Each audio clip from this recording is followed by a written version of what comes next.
अश्वत्थामा, महाभारत का अमर योद्धा। क्या आप जानते हैं कि महाभारत के सबसे विवादास्पद और रहस्यमयी योद्धा अश्वत्थामा आज भी जीवित हो सकते हैं? क्या आपने सुना है कि भारत के घने जंगलों में उन्हें भटकते हुए देखा गया है?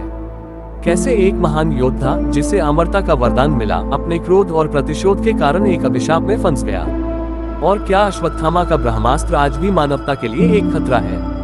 इन सवालों के जवाब जानने के लिए इस अद्भुत और रहस्यमयी यात्रा में हमारे साथ बने रहें। अश्वत्थामा, गुरु द्रोणाचार्य और कृपि के पुत्र का जन्म एक अद्भुत घटना थी। कहते हैं कि उनका जन्म महादेव के वरदान से हुआ था और उनके माथे पर एक दिव्य मणि थी। यह मणि न केवल उन्हें अमरत्व प्रदान करती थी, बल्कि उनके शरीर को बीमारियों और थकान से बचाती थी। अश्वत्थामा को बचपन से ही युद्ध कौशल में निपुण बनाया गया। गुरु द्रोणाचार्य ने उन्हें एक अजेय योद्धा के रूप में तैयार किया। लेकिन क्या आपने सोचा है कि ये दिव्यता कैसे उनके जीवन का सबसे बड़ा अभिशाप बन गई? आखिर ऐसा क्या हुआ कि एक दिव्य योद्धा को जीवन भर के लिए दर्द और अकेलेपन का शाप मिला? महाभारत के युद्ध में अश्वत्थामा ने कौरवों की तरफ से लड़ाई लड़ी। वह न केवल एक वीर योद्धा थे, बल्कि गुरु द्रोणाचार्य के पुत्र होने के नाते उनके पास रणनीतिक कौशल भी था। लेकिन जब पांडवों ने छल से गुरु द्रोणाचार्य को मारा, तो अश्वत्थामा का हृदय प्रतिशोध से भर गया। उन्होंने क्रोध में आकर पांडवों के शिविर पर हमला किया और 5 सोते हुए बच्चों को मार डाला, ये सोचकर कि वे पांडव हैं। ये क्रूर घटना उनके जीवन का सबसे बड़ा मोड़ साबित हुई। क्या अश्वत्थामा का ये क्रोध उनके पतन का कारण बना? जब भगवान कृष्ण को इस घटना का पता चला, तो उन्होंने अश्वत्थामा को एक भयानक शाप दिया। तू अमर रहेगा, लेकिन यह अमरता तुझे हर दिन दर्द देगी। तेरे माथे की मणि छीन ली जाएगी और तुझे घावों और पीड़ा के साथ दुनिया में अकेला भटकना होगा। कृष्ण ने अश्वत्थामा से यह वचन लिया कि वह कभी भी समाज में स्वीकार्य जीवन नहीं जी पाएंगे। उनकी अमरता अब एक वरदान नहीं, बल्कि श्राप बन गई। क्या ये शाप आज भी उन्हें भटकने के लिए मजबूर करता है?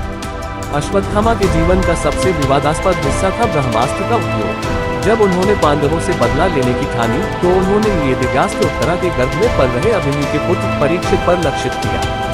भगवान कृष्ण ने इस विनाशकारी हथियार को रोकने की कोशिश की और परीक्षित को पुनर्जीवित किया। लेकिन अश्वत्थामा का ये कार्य दिखाता है कि क्रोध और प्रतिशोध व्यक्ति को किस हद तक ले जा सकता है। क्या ब्रह्मास्त्र का यह उपयोग ही उनके जीवन की सबसे बड़ी भूल थी? क्या ब्रह्मास्त्र आज भी कहीं सुरक्षित है, या इसका प्रभाव अब समाप्त हो चुका है?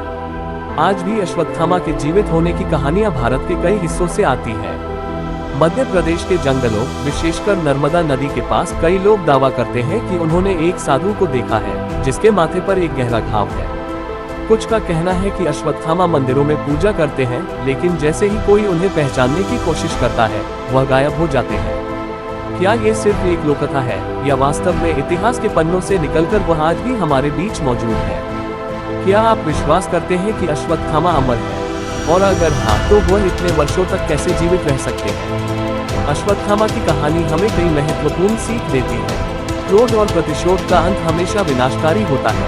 शक्ति और ज्ञान का सही उपयोग ही व्यक्ति को महान बनाता है। अमरता केवल एक वरदान नहीं, बल्कि एक जिम्मेदारी है। महाभारत केवल युद्ध की कहानी नहीं, बल्कि हमारे जीवन को दिशा देने वाली शिक्षाओं का भंडार है। अश्वत्थामा के जीवन से हमें ये समझना चाहिए कि गलतियां चाहे कितनी भी बड़ी हो, उनका सामना करने का साहस होना चाहिए। अश्वत्थामा का रहस्य आज भी अनसुलझा है। क्या वह सच में आज भी जिंदा है, या ये केवल हमारी कल्पना है? उनकी कहानी हमें महाभारत के गहरे सत्य और मानवीय भावनाओं की गहराई तक ले जाती है। अगर आपको यह वीडियो पसंद आए हो, तो इसे लाइक करें, चैनल को सब्सक्राइब करें और कमेंट में बताएं कि आप अश्वत्थामा की कहानी को किस तरह से समझते हैं।